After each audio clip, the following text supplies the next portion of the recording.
Welcome and thank you for joining us today. Please stay on the line. We will be getting started momentarily. Please note that today's call will be recorded. In order to maintain focus on our speakers, all participants' mics and videos have been turned off. After we hear from our speakers, there will be an opportunity for a discussion and Q&A with them. If you are joining us from a computer, there is a chat option on the bottom of the Zoom program where you can type in your question at any time.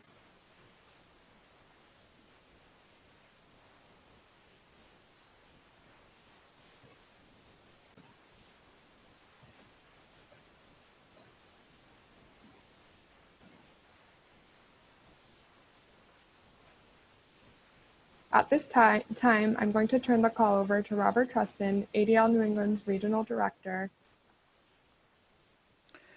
Thank you, Nora. And I just want to thank everyone who's on the line for joining us today. I hope that everyone is well and that you and your families are continuing to stay healthy and stay safe.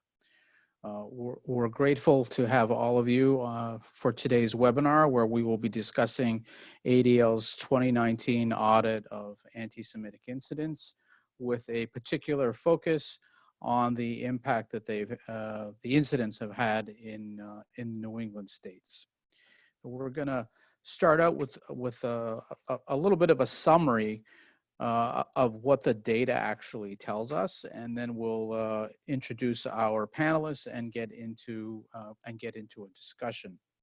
I do want to just sort of start by giving a sense of like what the audit is and what the audit is not. And there are many ways, and I think we'll probably have an interesting discussion today about how one counts and tracks different forms of hate. You could do public opinion surveys. You could just monitor crime stats and work with police departments, or just look at data points. One of the things that we have been doing since 1979 is been looking at a data that's reported from actual individuals on the ground that are impacted by some type of anti-Semitic act or anti-Semitic behavior. And we monitor media reports, police reports, and that gets all put together into a large data piece. And each one of these things is actually analyzed on an individual basis. I do want to point out that there is a difference between an anti-Semitic incident and a hate crime that's motivated by Jewish hatred or the targeting of someone Jewish, and that difference, is similar for everyone, for no matter who the target might be. And we can have some discussion. We've got some real experts on the criminal definition of a hate crime, but not every hate incident rises to the level of a criminal offense that's going to lead to a criminal prosecution and be counted in a crime stat. So we're going to focus really here on incidents on anti-Semitism, not necessarily crimes. So why don't we go, Nora, to the first slide, which is a summary of the data that we've seen nationally. So this is just a short summary. There's a lot. You can drill down in greater detail on our website, adl.org. But in the 40 years that we've been tracking this data, 2019 showed the highest number of incidents that we've ever recorded. And we also tracked increased numbers nationally in all categories. And I think perhaps one of the most troubling pieces is 95 victims of anti-Semitic violence, including 5 people who were killed for no other reason other than the fact that they were Jewish in the United States last year. Next slide, Nora.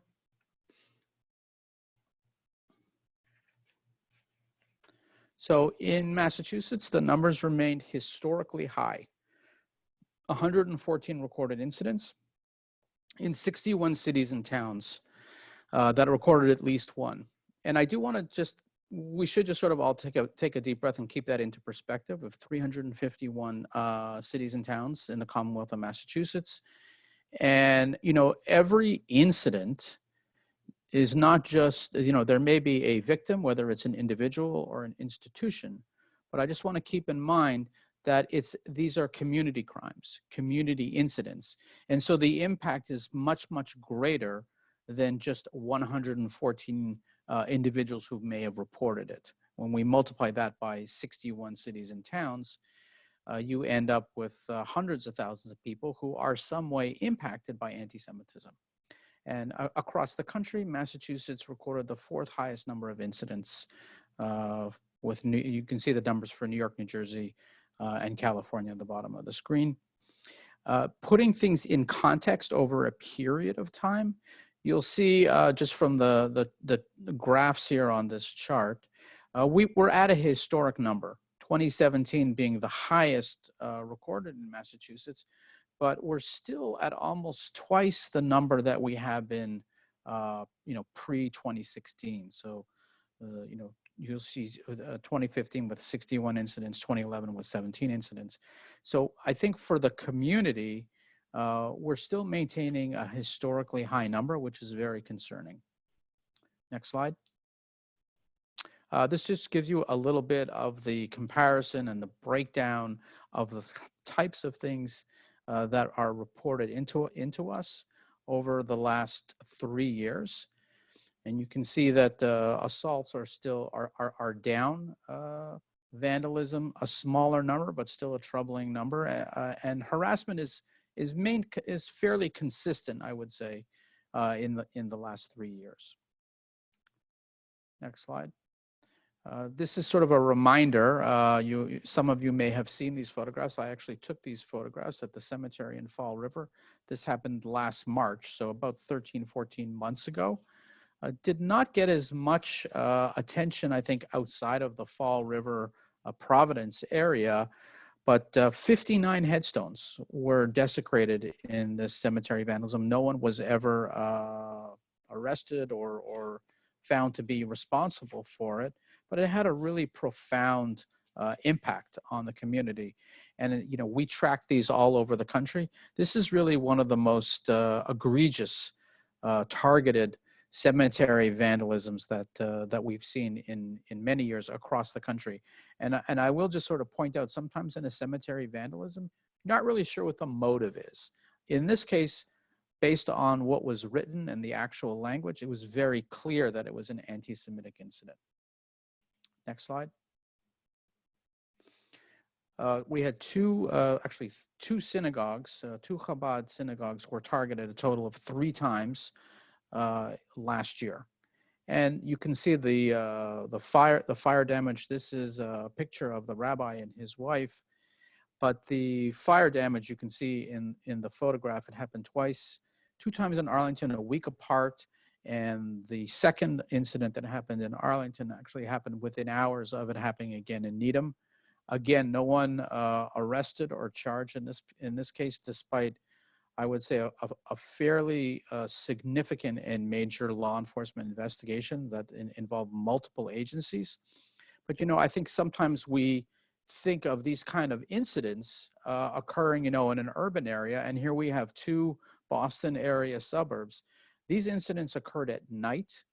The people were actually inside the buildings when the fires were set. So we're talking about 10, 11 p.m. at night with adults and children inside, and somebody really trying to burn it down with people inside. It's pretty serious. For those of you who don't know, a Chabad is typically a synagogue where the rabbi and his family live within the same structure. Next slide.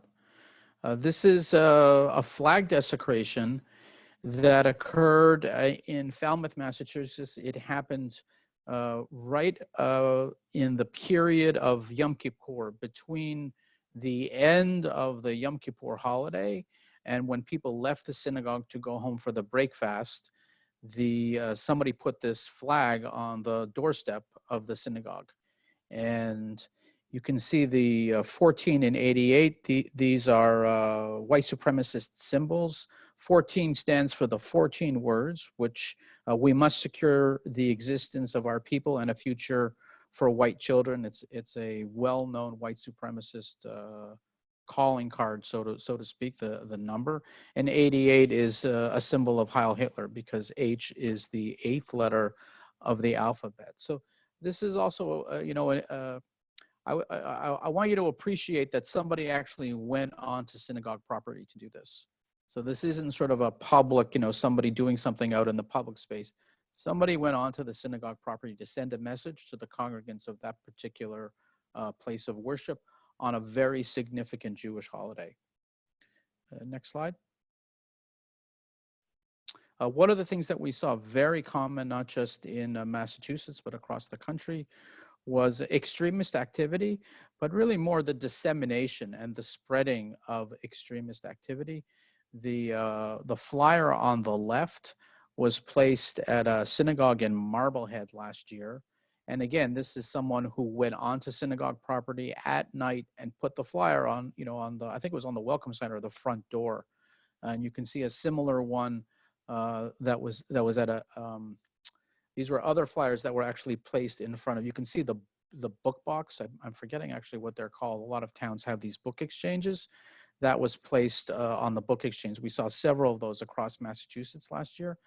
And I'll say really quickly how this works is these flyers come from a website called Daily Stormer, which is a neo-Nazi website. And there are people across the country who are all connected to one another. And the flyers are created online. They are shared via email and a website. And the leaders put out a sort of a message that today's the day you should go out and share this. And the same day that the flyer on the left and actually on the right were put out, different days, different occurrences, we saw several of these across the country, all simultaneously within a couple hours of one another, including here in Massachusetts. So you don't have to have sort of what we might think of as like a regular meeting of extremists where they have like a monthly meeting and decide in someone's basement what to do. They communicate online, and then that's how they that's how they work it. Okay, so that I'm going to end there with the flyers and the slides, and I want to introduce our panelists. So joining us today is Deepika Bains-Shukula, who's the Assistant United States Attorney for the District of Massachusetts. Mary Butler, who's the Chief of Police in Salem, Massachusetts, and Abby Taylor, who's the Chief of the Civil Rights Division in the Massachusetts Attorney General's Office. So I just want to welcome you and thank you for joining us today. And we are going to have time for questions. So I'm going to encourage people, if you have specific questions for any of the panelists, you can put them in the chat. We will be reserving about 15 minutes before the end of the webinar so that we can get to people's questions and get them, as many of them as possible, answered. So I want to start maybe with Abby, since the Attorney General's office really covers every single one of us, at least in the Commonwealth of Massachusetts, and then we can get into sort of local and federal jurisdiction. Federal, of course, even though we're talking about Massachusetts, federal jurisdiction is going to cover all of New England. But what do you make of sort of the numbers, the anti-Semitic numbers that we're seeing, even really at a historic level? And then for all of you, maybe you could at least sort of open up with how does your office deal with combating anti-Semitism, but all forms of hate? And I think all of you are seeing numbers, but it's not exclusive to anti-Semitism. So Abby, how does your office respond and deal with these kind of issues? Yeah, thank you so much, Robert. I mean, I think it's really concerning to see that the numbers remain, while ticking down to some degree, and that's helpful, that the numbers remain as high as they are over the past few years. And as you mentioned, these are numbers that really are sort of the most acute incidents. Where there has been a criminal act in some cases, and doesn't even include the much more subtle discrimination and anti-Semitism and racism and other hate-based incidents that we all see. So I think, I just want to start by saying how grateful we are to the ADL for compiling this information, because I think it really does inform all of our work, and for advocating around it and sort of raising it up and bringing it for community conversation. It just sort of shows how much work there is to be done, and it brings us all together in thinking more and harder about how we can collectively address it. So in the Civil Rights Division, we primarily do civil enforcement over discrimination in housing and employment and public accommodation.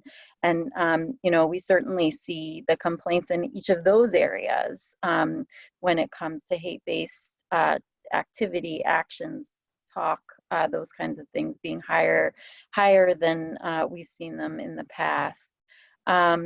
And then we also prosecute cases under the Massachusetts Civil Rights Act, which is our civil enforcement mechanism for threats, intimidation, or coercion that interferes with people's civil rights.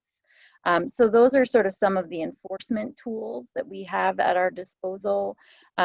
When there is sort of clearly criminal activity that has happened that has a hate-based element or that might be categorized or might not be categorized as a hate crime, we certainly reach out to local authorities right away, reach out to the community right away, see if there are ways that we can help assist in that response. Those types of criminal activity are most often prosecuted at the local level by the district attorneys in that case. But sometimes there's parallel civil enforcement that our office can do if it's a case where a civil injunction or other civil penalties might be helpful or appropriate in that case. So all to say, there's sort of a lot of tools that we engage in. I think the other thing that Attorney General Healy has made a real focus is prevention work, and focus at the level of the schools and in other public spaces about how we can best address more subtler forms of hate and bias and discrimination that in ways that we can stop it from bubbling up into the sort of more extreme manifestations that Robert, I think your report so well documents. So I think we really need to have a multi-pronged approach here across Massachusetts, and the AG's office really stands ready to partner with you at ADL and all of you in helping to have that response.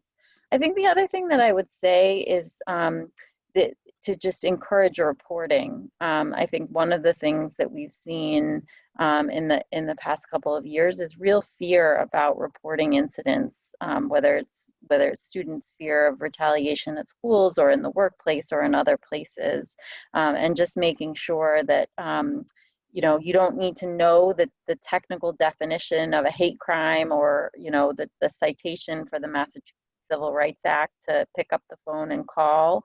We opened a hate hotline back in 2017, and welcome all of those calls. And if it's just to sort of talk through with someone what they might be experiencing, and then think through whether it's a case for our office, whether it's a referral to local law enforcement, whether there's some other sort of intervention that we can be helpful with at a school or somewhere else. We really welcome that reporting, and I think it's so important to sort of loop back on that for the kind of data, Robert, that your team is compiling, to ensure justice in individual cases. And just to make sure that people know that they have the support of the Attorney General's office as sort of the legal voice of the state when they are experiencing hate or bias. Thank you. Chief Butler, you're a local police chief, and I'm guessing that in many cases you're often like the first call. When a local police department gets a call, how do you triage? How do you respond to this? And I know you've had some recent examples that perhaps you could share with us. All right. I mean, I think it's important. I'm going to say the first step, I think, really is something that at least the state of Massachusetts has been pushing. All municipalities, all police departments to have a hate crimes or civil rights officer that's assigned. I think that's really critical to this entire picture in terms of how we do things, because that person has to really know and be experienced in terms of what everything is going on, and having that one individual where everything gets filtered through really sort of keeps things tied in. We've had that for a very long time. I mean, we've had an individual in that position, since the 1990s. Didn't really require us to, have EOPs sort of tell us that we needed to do that. We know that it's important. So I think what we do is, we respond as the calls come in relative to it. We'll actually make sure that we're addressing them and getting as much information as we can. But then it requires further follow-up. And whether that is with our criminal investigation division, especially if it needs to get into any particulars, in some instances, whether they're emails, therefore we're into sort of more of a computer forensics, or are we needing to do a little bit more on the street? But that individual who's our hate crimes and civil rights person is involved in that. And I will say, I mean, I've seen more recently a little bit of an uptick relative to this. And whether it's just all anti-Semitic, there's a bit of intolerance in multiple different ways. So some of the incidents that we've recently had were 2 incidents that happened with the Jewish Journal, where there was one of those documents that you actually put out there with the storm books that was posted in the synagogue in Marblehead, that was also put on the door of the Jewish Journal here in Salem.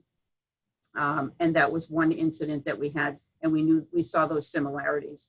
And then there was also an email that was sent to them that was sort of, it was a difficult email, but it was also sent to the rabbi in Peabody at the same time. And, ultimately, again, it was an email alleging it came from an individual in Peabody, Mass, but ultimately through our contacts. So we obviously contact the FBI when we have these things. We contact the ADL. You need to keep track of this. I think it's really important. It's an important role that you folks are playing relative to keeping tabs on all of this, because there may be some similarities as we're going along in some of these things. But it was clear at that particular point that actually came out of, that particular type of email came out of Europe and Switzerland specifically.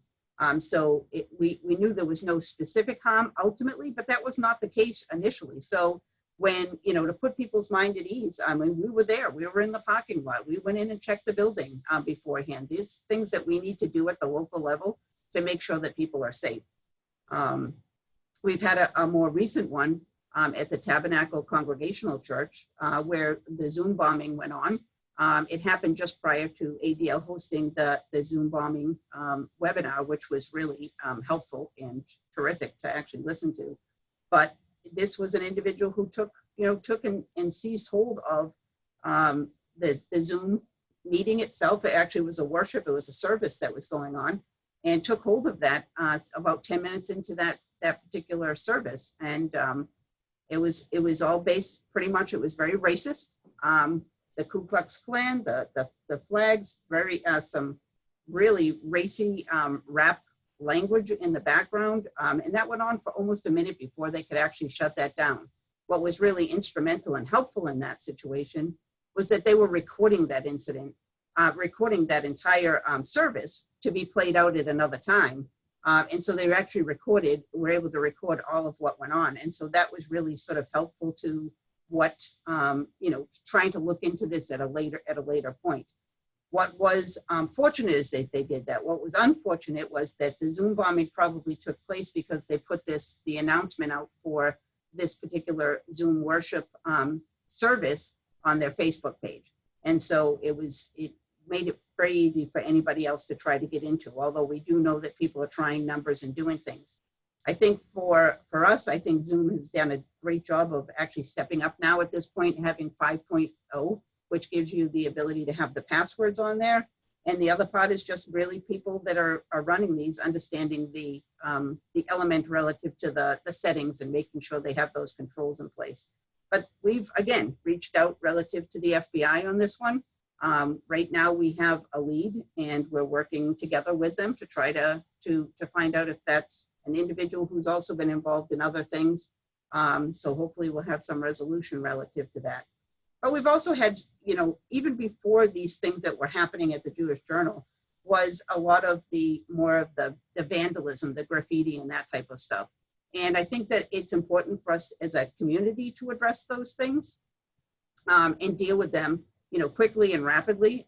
And so that's some of the stuff that we actually do to make sure that it's addressed, but we're also communicating that with folks too. And I find that to be equally as an important piece. I know that somebody threw up a question relative to how do you get some of your communities and individuals or groups within your community to actually report these particular types of crime. And I think it's important that you have a relationship with them. We have a relationship with our neighborhood organizations, and there's some specific neighborhoods that are, predominantly one group or another, and you have to maintain that relationship to get them to actually trust that you will do the right thing relative to what's going on. And that's sort of what we do. We also have in Salem here a No Place for Hate committee, so people can bring things forward. If they don't want to do it, they can have it be done through somebody else, just so some of these things can be addressed. That's some of what we're experiencing and how we're trying to address that, but working with obviously our partners in law enforcement, as well as the district attorney's office and in some cases the attorney general's office. So thank you, Chief Butler. I want to come back to this Zoom bombing concept in a minute, because I think it's something that many people are experiencing. But I want to give Deepika, an opportunity to speak a little bit. And I think sometimes people are not always familiar. At what point does the U.S. Attorney's Office get involved in one of these cases? Chief Butler just mentioned the FBI in this Zoom bombing case. I know that your office was leading the case that happened in Long Meadow about a month ago. Deepika? Thanks, Robert. Hi, everyone. My name is Deepika Bain Shukla, and I'm the chief of the Springfield office of the U.S. Attorney's Office for the District of Massachusetts. So what our office is the local office of the U.S. Department of Justice. The U.S. Attorney's Office, the District of Massachusetts covers all of Massachusetts. So we prosecute federal crimes that happen in Massachusetts. And my office specifically covers the western part of the state, so the 4 western counties. So any federal crime that happens in Western Mass, an assistant U.S. attorney from the office in Springfield would cover. Now, with respect to hate crimes, a lot of people have sort of misperceptions about what makes something a federal crime, and they think, well, maybe someone has to come from another state into this state and commit a crime, and that's what makes it federal. But it's actually a lot more broad than that. So with respect to hate crimes, we have to have an interstate nexus in each crime, but that can be accomplished in a lot of ways.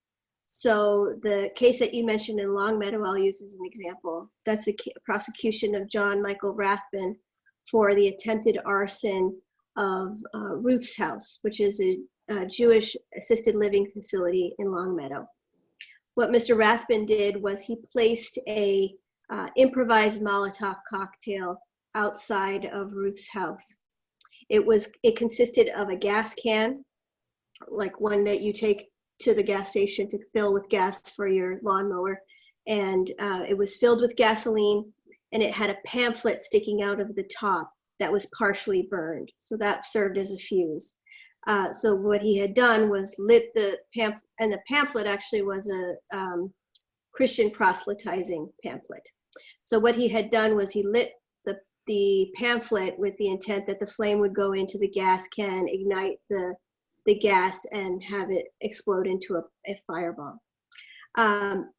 Luckily, he was not successful, and the flame burned out before it reached the gasoline, and no one was hurt there. So how we achieved the federal nexus there is through the gas can, showed that it was manufactured out of state, and also that Ruth's House does business with companies out of state, or there's some patients that come there from out of state, or even simple things as their supplies come from out of state.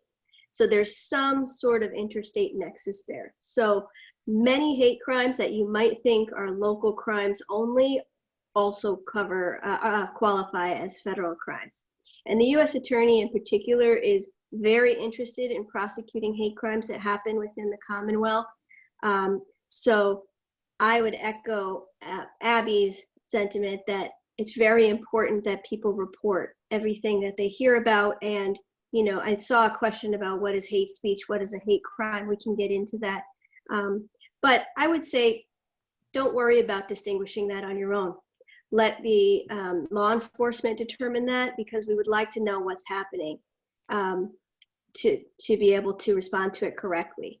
So FBI does have a tips line, and they take in all of these tips. I'll share that number now. It's 855-TEL-FBI. So actually, I don't have that written out what numbers it is, and we don't use regular phones like we used to, but you all can figure that out. Or it's tips.fbi.gov. And I can tell you specifically in Springfield, the FBI has different squads. There's a criminal squad and the Joint Terrorism Task Force squad in all of their offices. And in Springfield particularly, there are a couple of agents on the criminal squads who are dedicated to civil rights crimes, including hate crimes. And the JTTF, the Joint Terrorism Task Force, is increasingly focused on domestic terrorism. And many of these hate instances qualify as domestic terrorism in the eyes of the FBI. Thank you. I do want to mention one other case that is outside of Massachusetts, and that's in the state of Maine. Some of you may read that the state of Maine, actually the United States Attorney for Maine, they prosecuted the first federal hate crime trial in Maine in March. And it was someone who was convicted of assaulting an African-American man based upon his race. And one of the elements in the trial was actually an ADL expert who testified as to the tattoos and the meaning of the tattoos on the person's body. So, you know, there are U.S. attorneys across the region that are actively prosecuting these cases. So I want to maybe all three of you could sort of get into this, but the issue of Zoom bombing. And Abby, I'm interested if the AG has some jurisdiction here, and clearly the local police in Salem, Chief Butler got the initial call. There's some federal investigation, but we don't typically see, you know, somebody walking into a church on a Sunday or a synagogue on a Saturday or a mosque on a Friday and just sort of disrupting a religious service. And now that everyone is online, it seems like the door has been open to this. You know, is this, you know, are these prosecutable crimes? How difficult can it be to, or is it really difficult to actually determine who's responsible? And is there some equivalence? You know, I would imagine if somebody broke in, you know, went in and disrupted a service, a religious service in real time, somebody would call 911, there would be a response. Is it the same thing now when it's happening online? Abby, do you want to take this on to start?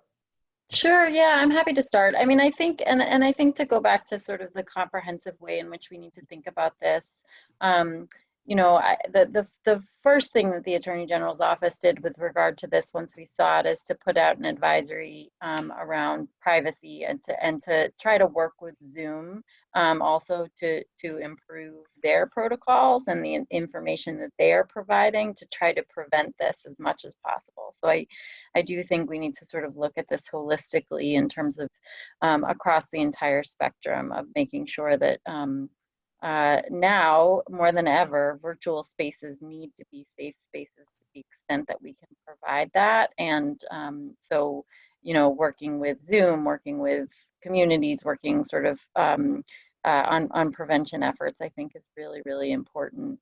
You know, and I think the analogy to the physical space is a good one and an important one, and I think we need to all keep top of mind and front and center when we think about, you know, when we think about our legal hooks here, whether they be civil or criminal for these kinds of activities. You know, it is true that this can, especially in this time where everyone is having virtual services and virtual meetings and virtual get-togethers, that this can have the same impact as somebody walking in and creating this kind of disruption and spewing this kind of hate. So I think that's an important analogy to keep top of mind. I think there are some differences from a legal perspective, you know, and there may be differences in terms of the First Amendment implications on both sides of the equation, right? Because there are implications in terms of the rights of people exercising their First Amendment rights to participate in services, and then there are First Amendment implications that are sort of more direct in terms of free speech arguments that might be raised in defense in these types of cases. So those are things that I think we all need to think through carefully when we think about prosecuting these, either civilly or criminally. But you know, those caveats are not to say that there aren't potential causes of action, because I think there are. It's just sort of making sure that we're thinking all of that through on the front end. So I think this is, you know, I think it's a big problem, and I think it's one that merits our attention across the spectrum, from the state's perspective, from the local perspective, and also from the federal perspective. Chief Butler. Yeah, I mean, you know, I agree there is some nuances relative to that, but I'm going to go back to the fact that, you know, we have, you know, federally protected through Constitution rights to do things such as worship, and that intention and willful interruption of somebody doing that is problematic, and, you know, should be addressed as such. And again, that's why we're sort of pursuing this in the manner that we are, to try to do that. You know, I think there's certainly other kinds of laws on the books relative to any of the disruptions of, you know, one's federal rights for certain activities that are preserved for everybody, and that we have to consider what that really looks like. And if we've managed to move to sort of a virtual world because of this pandemic, I don't think that should interfere with the fact that you know, change the dynamics of what it is that we're expecting of people normally and regularly. So that still did create, in essence, it had them shut down their service. They had to restart that back up, and that is in fact an interference. Deepika, is there a federal component to this? And I'm not sure you're the right. I'll just also throw out this question, because what I'm sensing here is like, do we need actually some like legal law update here to actually cover what's going on with this like new phenomenon? Yeah, so it's definitely something that the Department of Justice it's on their radar, and they're discussing it. And there's actually been a certain office of the FBI that's designated as the central clearinghouse for these complaints. But there are a variety of federal statutes that would apply depending on the conduct. And I talked a little bit about that federal nexus, and just by the use of the internet, that usually gets you there. So it really depends on the conduct. So for example, if a threat was transmitted on in a Zoom meeting through a Zoom bomb, the analysis would be, is it a true threat? The same analysis you would go through to distinguish hate speech from a hate crime. And that is it a true threat intended to be taken as a threat and directed at an individual or a group of individuals? So the fact that someone gets into a Zoom worship service and transmits a threat, they're transmitting it to that group of people, rather than just sort of saying it on Twitter or delivering it into the ether. So in a way, the fact that it happens on Zoom can make a case a little bit easier than if it was somewhere else on the internet, because it's within a private group of people. So we have been seeing this a lot, unfortunately, in child exploitation cases where an image of child pornography might be put as a Zoom bomb.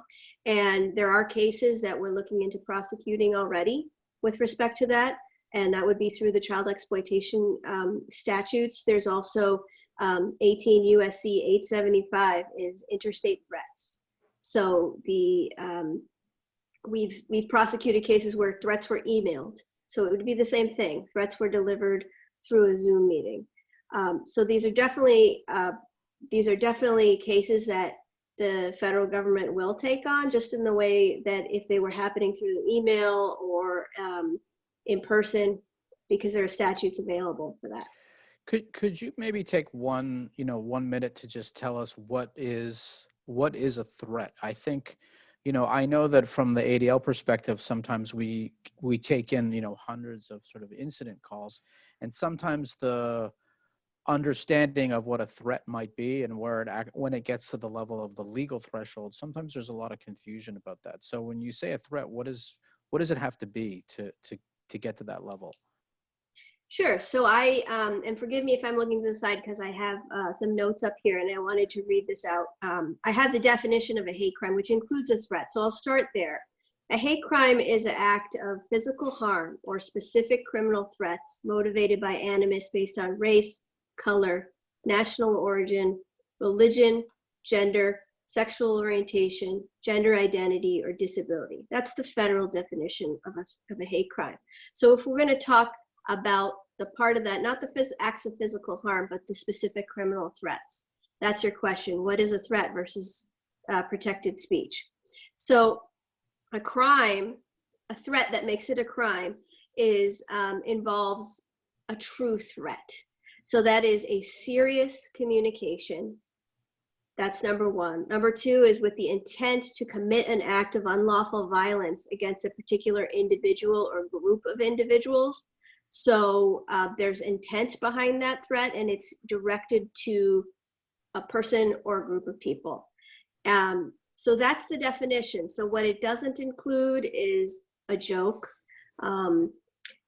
inelegant expressions of anger or political hyperbole. And we've struggled in some of the cases that we've brought to trial with that element of intent, where people have posted threats on online message boards that were taken by people to be threats of a protected class, but a jury has found that the defendant wasn't really serious in transmitting that threat. So that's definitely a challenge.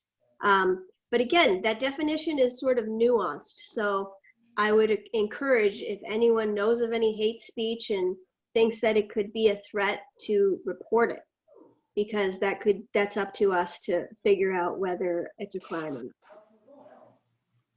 Okay, thank you. We're at the point, I just want to thank everyone. There are a number of questions that have been put in the chat. So I'm going to try and start working our way through some of these questions just so we can make sure that we cover them. A number of people have sort of asked the question, I think, in response to the image that I put of the flyers, whether or not the distribution of flyers is a crime. And is there a particular reason why, why we're seeing some of these incidents in Massachusetts? And I know that the flyer distribution is a regular question that we also get in terms of whether it's a criminal offense. Chief Butler, do you want to? I mean, you're usually probably the first call that someone might make on a flyer incident. Yeah, we probably are one of the first, because they'll be posted, they'll be left someplace. I mean, we take it seriously as a hate incident, depending upon what actually that literature says as to whether that is actually catapulted to a hate crime. And I think that's sort of the distinction. And I will let the two ladies from the attorney's office actually answer those questions from a legal perspective, because I agree with you. I think everyone has a First Amendment right to print, right? So there's media and those types of things. So where does that really line, fall? So I always look to, is there actually a threat within there? Is there some ill intent that is there in terms of what it is they're doing? Abby? Yeah, so I think that's right. I mean, our criminal division is the one that would handle the criminal prosecution of those sorts of things. And actually the DA's offices are far more likely to handle any sort of criminal prosecution. But for purposes of civil enforcement, which is what we do, it's whether or not there is a threat, intimidation, or coercion that interferes with any statutorily protected or constitutionally protected right. So that's what we look at on the civil enforcement side, and that is very broad. But to the points that have been made by my colleagues, there has to be some degree of targeting and intentionality in terms of targeting of specific people, and not necessarily like an entire religion or that sort of thing. So you may see something that is incredibly hateful towards incredibly, towards the Jewish people, for example, but to have it be prosecutable under the Massachusetts Civil Rights Act, there needs to be that threat, intimidation, or coercion, and it doesn't necessarily have to be just what's on the flyer. It could be the context behind it, who the flyer is being handed to, how the flyer is being handed to that person, what's being said when that flyer is being distributed. So I think what we do in looking at that is take a step back and look at the whole context and see if you've got that type of threat, intimidation, or coercion. I was going to say, I can add to that too, that it would depend upon if this was going on frequently. So if this was a barrage of that, and therefore you're into either harassment issue relative to it, or even almost a stalking issue, you can take a look at those particular things as well. Is it just to sort of what you were saying, Abby, about like, whether or not it's actually targeting an individual? I mean, what do you make of somebody like going onto church property, going on, crossing the line from the sidewalk street into the parking lot of a mosque, or, as has happened, going on to the synagogue and taking the flyer and putting it on the front door? Is that sufficient, or is that protected speech? Yeah, so again, I think you need to look at on the First Amendment stuff. You're going to have to look at sort of the totality of the circumstances here, and really sort of think through, what the flyer says, where the flyer was placed, what other interactions the person may have had when placing the flyer. I think there's just sort of a number of steps there, and I wish there was a bright line, but it's really going to be a sort of totality of the circumstances analysis from our point of view. But certainly, something that is on private property is distinguishable from something that is in the public sphere. So I think we can certainly make those distinctions, and even in terms of there being trespass or something else like that, you may have other ways of getting at enforcement around that sort of thing, again, depending on the totality of the circumstances and the specific action that's being taken. So I can give an analogous situation, a case that we actually prosecuted, that you may not be able to tell. Is this protected speech, or is this a true threat? And again, it is based on the totality. There was a case we prosecuted out of Boston where someone had placed a graphic of a burning mosque, and he wrote underneath, "Burn your local mosque," and he posted that on the Facebook page of the Islamic Society of Boston. So we prosecuted him for that. He pled guilty, and that we determined was a true threat because it was because of the combination of the image, the caption, and the fact that he posted it on the Facebook page of the Islamic Society. So it was aimed at that group of people. So I think there's one important component here, and all of you have sort of touched on this, and that is like, it's really important for everyone to know what's going on. And so I think, when we follow up with all of the participants, we will at least share the links and phone numbers for people to report things, whether it's to the AG, whether it's to the FBI. Of course, I think primarily we want people to call their local police, and you should all feel free to report it to ADL in Boston. We will share that information. We have an online reporting form, as many other organizations do, and even though we showed you a number of anti-Semitic incidents, our office actually responded to well over 500 different types of hate incidents last year. Not every single one of them rising to the level of being considered an anti-Semitic incident.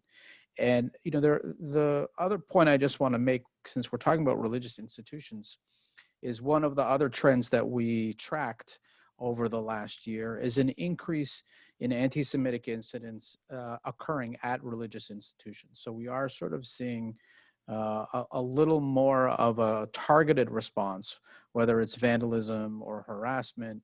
And we saw some pretty violent ones here in Massachusetts with the arson attempts and the Jewish cemetery. But people are beginning to sort of target their hatred in a different way. And we also nationally saw more incidents occurring in public places. And I think that speaks to the flyering. We did not show some of the stickers, but if anyone sort of walked around Government Center, areas around Faneuil Hall, Downtown Crossing in the center of Boston in the last year, you'll see lots of different stickers that have been put on lampposts, put on public places, a distinction from actually going onto property. Commonwealth Avenue and Beacon Street in Boston, also very popular places close to Boston College and Boston University for this type of activity. There are a number of questions in the chat around education and like education prevention. And I know that all of you are not just sort of working on the law enforcement side, but all of you are, working in communities. And so maybe each of you could sort of talk really briefly. We have about 7 minutes left total, just about what each of you is doing on the prevention side, as opposed to just, investigating and prosecuting. Deepika, do you want to start? Sure. So outreach is very important to our office. It's something, especially in Western Mass, that we do a lot of outreach to religious communities and to schools. And we actually have a part of DOJ that deals with dealing with the community when incidents occur, and that's the Community Relations Service. It's an office out of Washington that has local offices that is non-investigative, non-law enforcement, but still part of DOJ, and meant to bring the community together in times of crises. So for example, when the incidents in Ferguson, Missouri happened, DOJ, civil DOJ came in, criminal DOJ came in, but also CRS came in to mend fences and to do some bringing together the community and law enforcement. So one thing we did here through CRS was in East Hampton, there were some hate incidents at the high school. There were people wearing Confederate flag apparel, and there was also a race-based incident between some students. So, again, there's a fine line there with freedom of speech, but it got to the point where it disrupted the school, so it was able to be banned from the school. We came in and we started the SPIRIT program, which is a part of DOJ CRS, and it's a program that brings students together to talk about issues like racism and religious-based hate, and to talk about how they combat that in the school. And East Hampton was a community that was changing demographically from a majority white town to still majority white, but more people of color moving into town, and that created a lot of tensions between the community. So outreach is very important to us, and outreach to schools in particular. Chief Butler?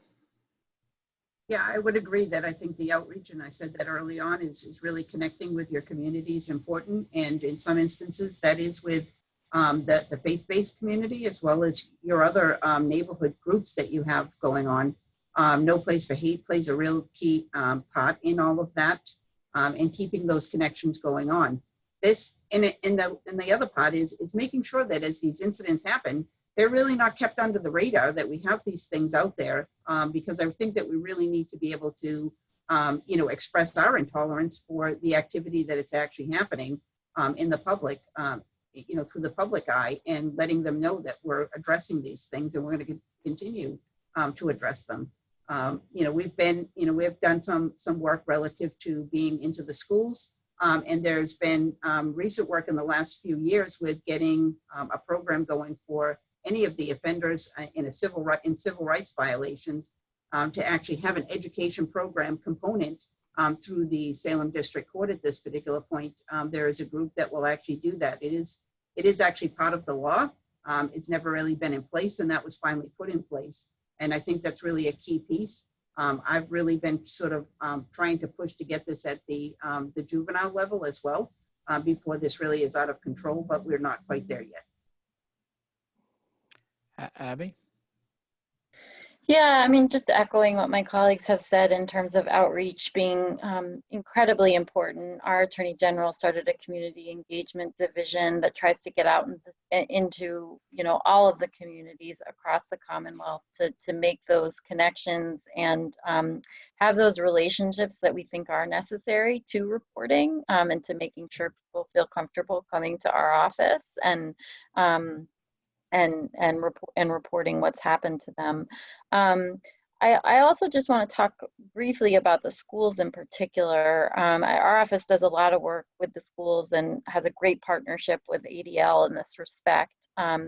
And oftentimes if we receive a complaint or even just sort of read about something in the news that's happening in a particular district where there is concerning behavior, we reach out to the schools directly and make sure they're aware of their obligations under federal and state civil rights laws, also under our anti-bullying law, which has some strong protocols and protections to make sure that kids aren't experiencing hate and bias related bullying, make sure that schools are doing proper investigations, that they even sort of know how to do investigations of these types of incidents, and that they're taking proper action. And proper action doesn't just mean discipline, although discipline is sometimes necessary.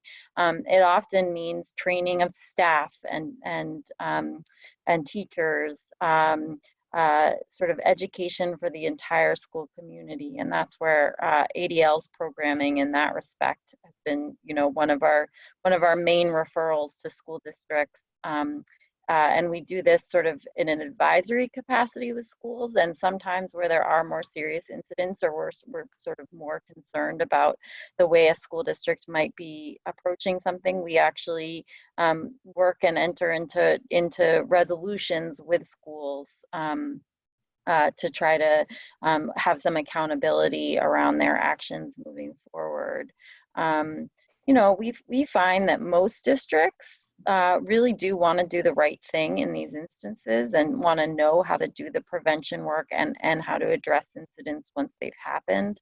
But many of them don't have the nuanced and multifaceted tools to do that, and there are always resource constraints and resource concerns. So our office plays a big role there in terms of providing advice for schools, often referring them directly to the ADL, but also making sure that they're fully aware of their legal obligations and that we sort of hold them accountable for making sure that when incidents do occur, that they're taking swift action to prevent them, to address them, and then to prevent those kinds of activities in the future.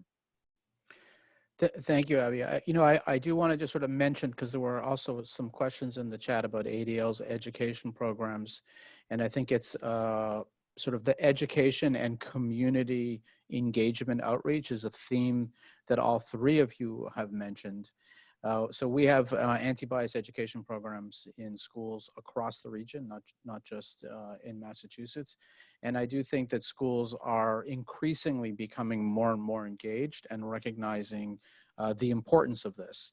And if we do want to work towards a better future and a world where these incidents happen in less frequency and there's more people who stand up to them, starting with school kids really is the right place for us to start. And so I think it's reassuring that all three of your agencies are actually engaged in this, and that on the law enforcement side, it's not just about answering the call after something happens, but it's actually doing the work and investing in the relationships and the partnerships long before something happens. And I think sometimes from the community standpoint, people ask, why are these incidents frequently occurring? But I think we need to remember that there's a lot of work going on, months, weeks, and years before something might happen. A quick reminder, Chief Butler mentioned civil rights officers, so I just want to do a quick plug for the Hate Crimes Task Force. Governor Baker's Hate Crime Task Force last year made a recommendation that every city and town in Massachusetts designate a civil rights officer. And so if you live in Massachusetts, that's something that you have available to you at your local police department. And we're actually working with the governors in the other states to implement this, what we would characterize as a best practice. We're unfortunately out of time. There are some additional questions in the chat, and we will try and address those more on a one-on-one basis and in a follow-up email to all of the participants. But I just want to thank Abby, Deepika, and Chief Butler for being with us today, for providing some excellent insights based upon your experience and expertise. And I think it's reassuring to all of us to know that the three of you are in these leadership positions that are designed to keep us and our communities safe. So thank you all for taking the time to be with us here today. I wish everyone a good afternoon, encourage you to stay safe, stay healthy, and continue to be well. Thank you. Thank you. Thank you.